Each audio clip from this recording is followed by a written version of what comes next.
Assalamualaikum warahmatullahi wabarakatuh. Ang Waalaikumsalam. pagkakaiba po ng katuruan ni Adam ay ang paglago ng kayamanan sa bansa. Ang tawag nito, yung paglago at paggawa ng mga produksyon para lumago ang kita ng bansa. Samantalang kay Alfred Marshall ay nakatuon sa tao, sa kanyang pang-araw-araw na kita. Yung center ng attention ay yung paggastos niya, let's say sa family, kung paano niya i-divide ang kanyang earnings. Ang kanyang monthly earnings, i-divide niya yun sa lahat ng mga expenses. Yun po ang pagkakaiba. Yung isa ay paglagot sa bansa, yung isa ay sa individual na economy. That's all. MashaAllah, mumtaz, Sister Fatima. Barakallahu fiqh wa jazakallah khairan. Okay, syukran Sister Fatima. And ngayon, kunin natin si Sister Laila. Tafaddal Sister Laila, barakallahu fiqh. Yes, assalamualaikum everyone. Sa akin naman, yung nakikita ko na difference nila, tama yon yung sinabi ni Sister Fatima and diniscuss mo kanina na more onto macroeconomics si Adam Smith and si naman Alfred Marshall is micro. Now, may example for this para mas lubos na maintindihan, brothers and sisters, is for example, yung nakikita natin sa ibang bansa, most likely sa Middle East, ito example ko lang, ginagamit nila ang theory ni Adam Smith, which is the macroeconomics, that they maximize the resources of the nation para maiwasan yung maraming tax, yung tao hindi na masyadong mahirapan pa kung ano yung mga pang-araw-araw nila na ginagawa, more onto monarch na type of government. Yan yung nakikita ko. Kasi si monarch kasi siya yung namamahala sa lahat ng resources. Lahat siya yung fully in control para na lang sa mga private na mga property. No? On the other hand naman, si microeconomics, dito ko makikita most likely si democratic country. Why? Because in democratic country kasi hindi stable yung government. I don't know if you would agree with me or not, pero hindi stable yung government kasi papalit-palit tayo ng leader tapos maraming like we already all know kung ano yung nangyayari sa Pilipinas ngayon. So ginagawang palagatasan ang resources ni bansa, no? Of the government and the politicians. Hindi naman lahat, okay? Di naman lahat. So what happens here is that there's no other choice yung mga civilian or mga tao or yung mga commoners katulad natin, kundi magkanya-kanya na lang na budget and gumagamit ng microeconomics in our day-to-day living para to survive on the situation or the event or the scenario that is happening right now.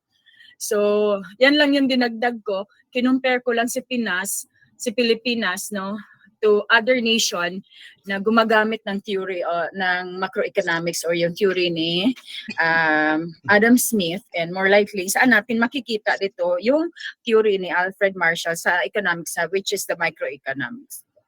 Yan lang po. Syukran. MashaAllah. Mumtaz, Sister Laila. MashaAllah. Tama po. MashaAllah. Pwede kayo mag-disagree, pwede kayo mag-agree. Ganyan po talaga. No, Sister Laila? Okay. Doon po, meron po tayong madhab. No? May mga madhab tayo sa economics, pero hindi Islamic economics ito sa secular economics. Nandyan yung classic, nandyan yung ano pa sa economics, may classic at saka may kaninong madhab yung isa, may 6 tayo madhab. So titingnan natin, darating tayo dyan inshallah. Okay, hasanan, barakallahu fik Sister Laila and Sister Fatima. Tuloy tayo, ulitin natin yung more wide yung explanation sa kay Adam Smith at saka kay Alfred Marshall. So dito po, no, ayon kay Adam Smith, na itinuturing na ama ng modern economics. Ang agham ng economics ay ang pag-aaral kung paano yumaman ang isang bansa. How nations become wealthy. Ito ang tanong eh. Theory, ito yung theory. Pero pag application na, mahirap po gawin ang aplikasyon. Maraming tao po na magaling sa theory. Pagdating sa application, sa tatbikat, no, ay marami pong konti lang nakaka-survive. Tama po ba? The question is, how nations become wealthy? No? Paano yumaman ang isang bansa? Yan ang tanong diyan. So, dito sa kay Adam Smith, focus ng definition niya ay yung yaman, wealth, no? Material na kayamanan ng bansa. Pamaraan ng pagkuha nito, paano ito mapapalago at mapapakinabangan. Ibig sabihin ni Smith, no? Ang sentro ng ekonomiya ay paano lilikha at mag-iipon ng yaman upang mapaunlad ang kabuuang ekonomiya ng bansa. So, another example tayo dyan, yung sa kalakalan, pag-export ng mga produkto na may mataas na demand sa ibang bansa upang kumita ng foreign exchange. So, produksyon, pagpapalawak ng industriya tulad ng agrikultura, pagmamanufaktur at teknolohiya upang makalikha ng mas maraming produkto. So sa infrastruktura, paggamit ng kita para magtayo ng kalsada, tulay at pantalan na magpapabilis ng kalakalan.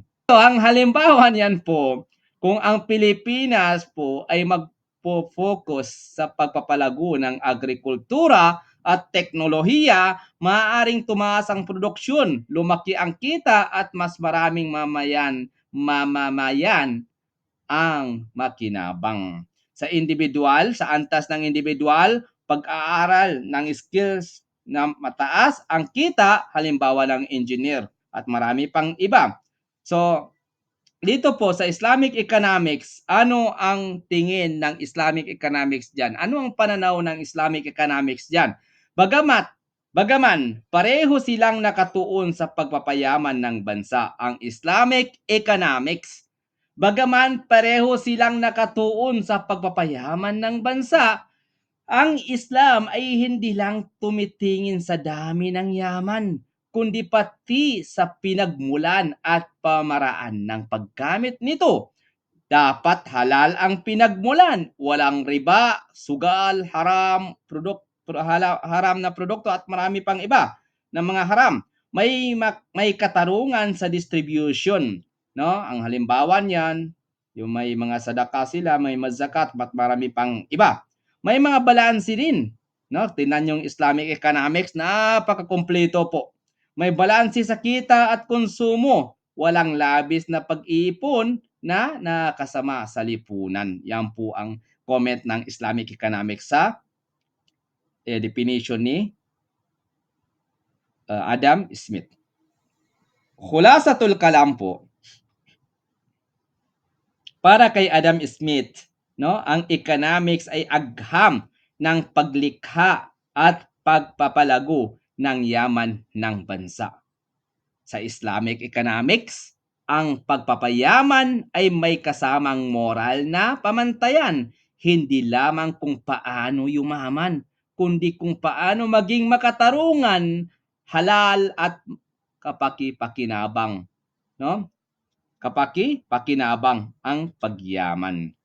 Wahakada. So, punta tayo kay Alfred Marshall. Ayon kay Alfred Marshall, ang economics ay agham na nag-aaral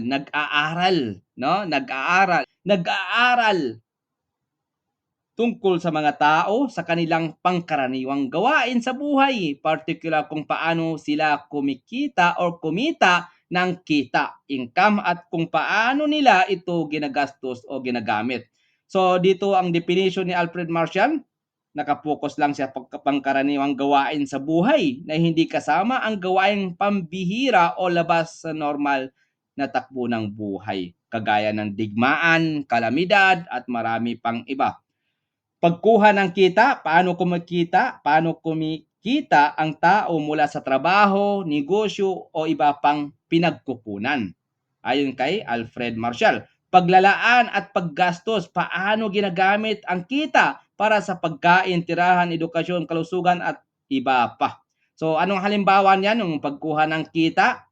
So nabanggit natin siguro yan, no? Yung isang magsasaka na kumikita mula sa pagbenta ng palay. Sa paglalaan ng kita, may 50% para sa pangunahing pangangailangan, pagkain, renta, kuryente at marami pang iba. 30% para sa edukasyon at kalusugan, 20% para sa ipon o investment. Depende po sa tao yun. So, yun po, no? Sa antas ng pamilya, mag-asawa na may pinag-isang kita at pinag-uusapan kung paano ito hatiin sa gastusin sa bahay, edukasyon ng mga anak at ipon. Pagpapapasya kung bibili ng bagong gamit na iPhone Pro Max 14 o mag-i-invest muna sa negosyo.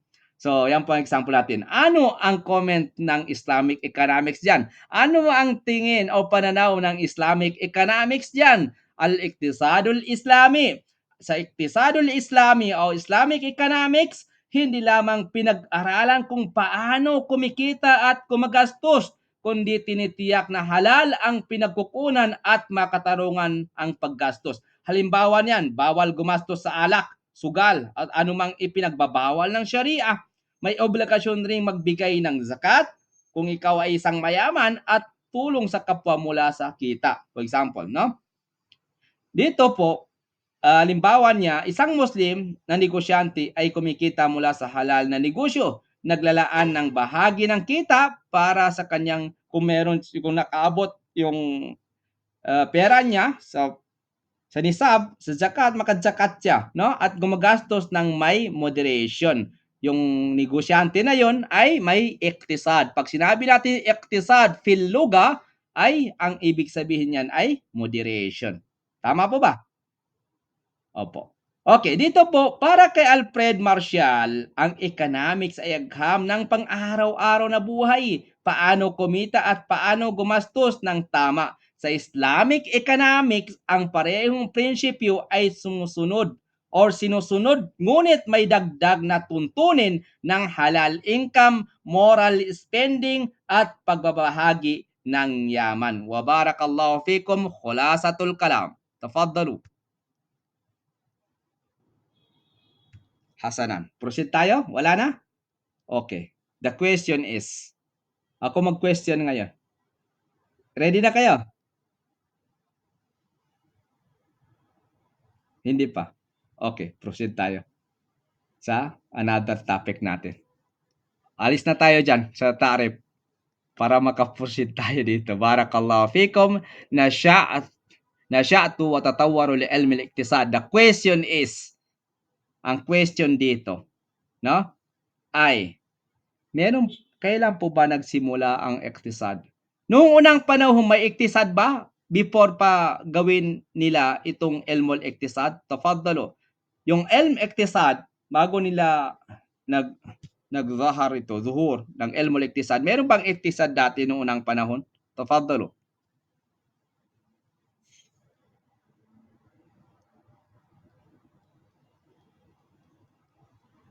Okay, another question. Ano ang pagkakaiba ng political economy and pure economics? Political economy and pure economics. Ano ang pagkakaiba nila?